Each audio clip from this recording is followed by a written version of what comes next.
तर आज आपण मराठी भाषेतला एक महत्वाचा कन्सेप्ट पाहणार आहोत आणि तो म्हणजे सर्वनाम.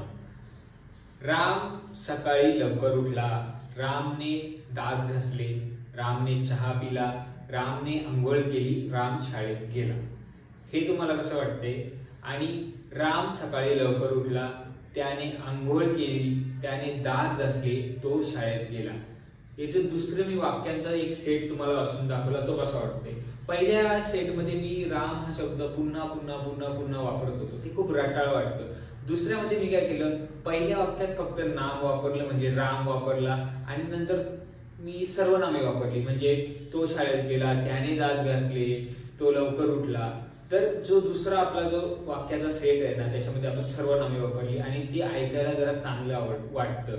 आणि पहिलं जे आहे त्याच्यामध्ये तुम्ही प्रत्येक वाक्यामध्ये जर नाम वापरणार असाल तर ते थोडंसं रटाळ वाटतं. म्हणून इथेच सर्वनामाचा आपण असा उपयोग केला जातो. सर्वनामाची व्याख्या आपण आता बघूया. बघा, नामाचा पुनरुच्चार किंवा पुनर्वापर, जसं मी म्हटलं राम शब्द आपण परत परत वापरतो, त्यापेक्षा आपण सर्वनाम वापरूया. टाळण्यासाठी सर्व प्रकारच्या नामांच्या जागी येणाऱ्या विकारी शब्दाला सर्वनाम असे म्हणतात. म्हणजे जसं मी म्हटलं ना की राम सकाळी लवकर उठला, त्याने दात घासले, तर त्याने काय सर्वनाम. तो शाळेत गेला, तो काय सर्वनामे. आता आपण सर्वनामाचे प्रकार बघूया. सर्वनामाचे एकूण 6 प्रकार आहेत. पहिला प्रकार आहे बघा, पुरुषवाचक सर्वनाम. पुरुषवाचक मध्ये सुद्धा 3 प्रकार आहेत. पहिला आहे प्रथम पुरुष, द्वितीय पुरुष आणि तृतीय पुरुष. म्हणजे बघा, मी चहा पितो, मी चहा पितो म्हणजे मी काय झालं, प्रथम वाचक, कारण मी माझ्या संबंधी बोलतोय ना. तू चहा घेणार का, तू म्हणजे माझ्या समोरच्या व्यक्तीला बोलते, बरोबर. तू म्हणजे द्वितीय वाचक. आणि तिसरी कोणती तरी व्यक्ती आहे तिच्याबद्दल तेव्हा मी बोललो, समजा तो चहा घेत नाही, म्हणजे तो म्हणजे तिसरी कोणती तरी व्यक्ती, दुसरी नाही तिसरी कोणती तरी व्यक्ती, मग त्याला बोलतो आपण तृतीय पुरुष. म्हणजे मी, तू, तो. मी झाला प्रथम पुरुष, तू झाला द्वितीय पुरुष आणि तो थर्ड पर्सन, ते झालं तृतीय पुरुष. नंतर बघा, दर्शक वाचक सर्वनाम म्हणजे जवळची किंवा दूरची वस्तू दाखवण्यासाठी दर्शक वाचक सर्वनाम पुस्तक वापरतात. जसं बघा, हे मराठीचे पुस्तक आहे मोरा वाळिंबे यांचे, म्हणजे हे बोलतोय ना, हे मराठीचे पुस्तक आहे मोरा वाळिंबे यांचे. मग हे काय झालं, तर हे झालं दर्शक. म्हणजे जसा हा पक्षी, मग हा काय झाला, दर्शक वाचक सर्वनाम झाला.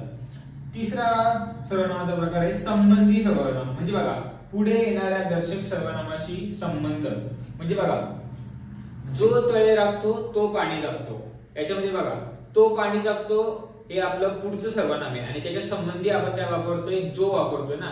म्हणजे पुढे त्याचा संबंध येणार आहे त्यासाठी आपण जो वापरतो. म्हणजे जो तळे राखतो तो पाणी जपतो, म्हणजे याच्यामध्ये जो काही संबंधी सर्वनाम.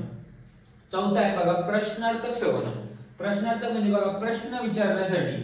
जसं आता हे वाक्यामध्ये बघा, तुला काय हवे, तुला काय हवे, तुला काय झाले, तर याला इथे प्रश्नचिन्ह यायला पाहिजे. या वाक्यानंतर मी प्रश्नचिन्ह दिलेलं नाही. तुला काय हवे, बरोबर.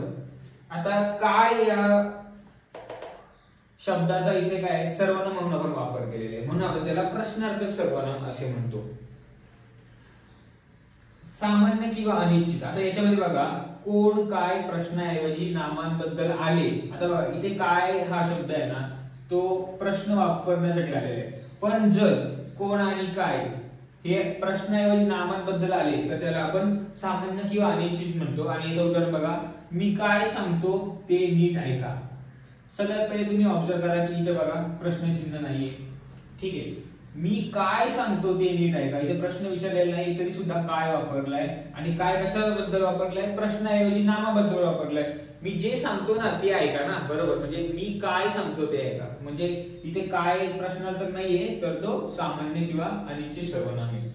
नंतरचा आत्मवाचक बघा, सर्वनामाचा अर्थ स्वतः होतो तेव्हा आत्मवाचक त्याला सर्वनाम असं म्हणतात. म्हणजे तो स्वतःला काय समजतो, मी स्वतः तिथे उपस्थित राहील, म्हणजे स्वतःबद्दल आत्मबद्दल मी बोलतोय ना, म्हणजे त्याला आत्मवाचक सर्वनाम असं म्हणतात. हे झाले सर्वनामाचे 6 प्रकार. पुढच्या भागात आपण नामाबद्दल माहिती घेऊया.